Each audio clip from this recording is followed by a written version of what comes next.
আজ বাড়িতেই বানিয়ে ফেললাম ক্রিস্পি এবং টেস্টি ডালের বড়া।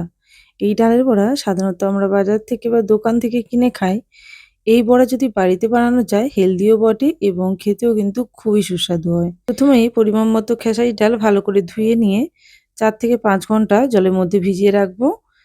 এরপর ডালটা ভালো মতন ভিজে গেলে 3টে মতো পেঁয়াজ নিয়েছি। পেঁয়াজটাকে একেবারে মিহি করে কেটে নেব আর তার সঙ্গে কেটে নেব কাঁচা লঙ্কা।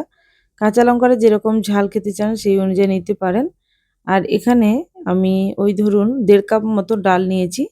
এই ডালের মধ্যে আমি 3টে মাঝারি সাইজের পেঁয়াজ দিচ্ছি। ডাল এবং পেঁয়াজের পরিমাপটা যদি ঠিকঠাক থাকে তাহলে এই পকোড়াটা খেতে কিন্তু অপূর্ব হয় এবং একেবারে ক্রিস্পি হয়। এখন আমার পেঁয়াজগুলো কাটা হয়ে গেল। এরপর আমি কাঁচা লঙ্কাটা কেটে নেব। কাঁচা লঙ্কা এখানে আমি 3টে নিয়েছি। ঝাল অনুযায়ী আপনারা কম বেশি করে নিতে পারেন। একটু ঝাল ঝাল এই পকোড়াগুলো হলে খেতে ভালো লাগে।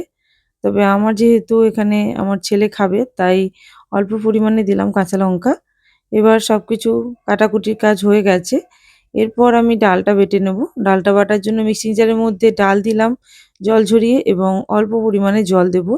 খুব বেশি জল দিয়ে বাটার প্রয়োজন নেই। এই দেখতেই পাচ্ছেন খুবই অল্প পরিমাণে জল দিলাম এবং ডালটা দিয়ে ভালো মতন বেটে নেব। তবে খুব মিহি করে বাটবো না, কিছুটা গোটা থাকবে সেইভাবে বেটে নেব। আর আমরা যখন বাজারে ডালের বড়া খাই সেখানে দেখবেন ডালের বড়ার মধ্যে কিছু গোটা গোটাও থাকে। এক্ষেত্রে মুচমুচেও হয় এবং মুখে ওই গোটা বড়ার মধ্যে ওই যদি ডালগুলো পড়ে ভালো লাগে খেতে, তাই ওইভাবেই করা। আমি ডালটাকে বেটে নিয়েছি। একটি বড় পাত্রের মধ্যে ডালটা নিয়ে নেব। এরপর ওই ডালের মধ্যে পেঁয়াজ কুচি এবং বাকি সমস্ত মশলাগুলো মিশিয়ে নেব। এখানে মশলার মধ্যে বেশি কিছু উপকরণ, যেমন প্রথমেই দিচ্ছি লবণ, তারপরে দিয়ে দেবো গোটা জিরে। গোটা জিরে খুবই অল্প, ওই ধরুন 1/4 টিস্পুন মতন দিলাম। তার সঙ্গে হলুদ, লঙ্কার গুঁড়ো আর চাইলে একটু গরম মশলা দেওয়া যেতে পারে। আর এখানে আদা পেস্ট দিতে হবে। আদা পেস্ট দেওয়ার জন্য এই পকোড়ার টেস্ট খুবই ভালো হবে। অবশ্যই এটা দেবেন, একেবারে স্কিপ করবেন না। এরপর পেঁয়াজ কুচিগুলো দিয়ে দিলাম। দিয়ে ভালো করে মাখিয়ে নেব। হাতের সাহায্যেও মাখাতে পারেন। আমি এখানে স্পুন দিয়েই মাখিয়ে নিচ্ছি।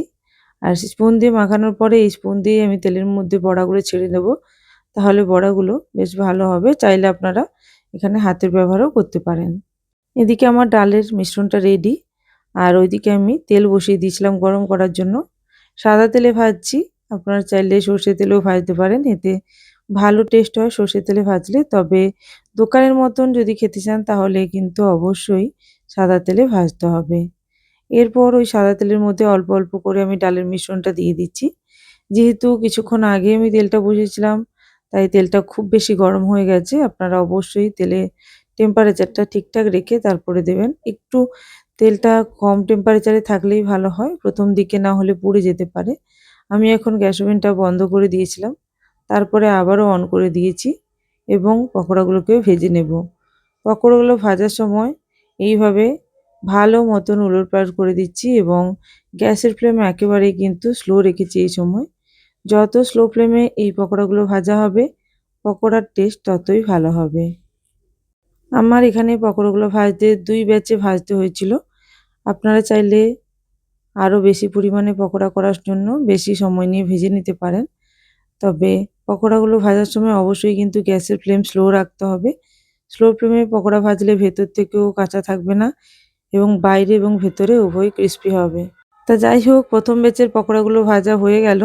এবার একটু উলটপালট করে নিয়ে আর একটু গোল্ডেন করে ভেজে নেব এবং তারপর তেল থেকে তুলে নেব। এইভাবে আমি 2 ব্যাচে পকোড়াগুলো ভেজে নিয়েছিলাম। পকোড়াগুলো ভাজার পরেই সঙ্গে সঙ্গে গরম গরম খেতে খুবই ভালো লাগে। মুড়ির সঙ্গেও খেতে পারেন। এছাড়া চাইলে এমনি অল্প টমেটো সস দিয়েও এটাকে সার্ভ করা যেতে পারে। বাড়িতে যেকোনো গেস্ট এলে এইটা বানিয়ে আপনারা কিন্তু সার্ভ করতে পারেন। আর সন্ধেবেলা মুড়ির সঙ্গে তো অপূর্ব খেতে লাগে। এইভাবে একবার বাড়িতে বানিয়ে দেখতে পারেন। আশা করি আপনাদেরও ভালো লাগবে। যারা দোকান থেকে প্রায়শই কিনে খান তারা একবার এই ডালটা নিয়ে এসে বাড়িতে এটা বানিয়ে দেখুন। আমার মনে হয় বাড়িতেও এইভাবে পারফেক্টলি ক্রিসপি পকোড়া বানানো যেতে পারে এবং বাড়িতে সবাইকে সার্ভ করা যেতে পারে। আমি এখানে অল্প টমেটো সস দিয়ে সার্ভ করেছিলাম। খেতে কিন্তু অপূর্ব লাগছিল। তাহলে এইভাবে একবার বাড়িতে বানিয়ে দেখুন। ভালো লাগলে অবশ্যই কমেন্ট সেকশনে জানাবেন। Thank you for watching my video.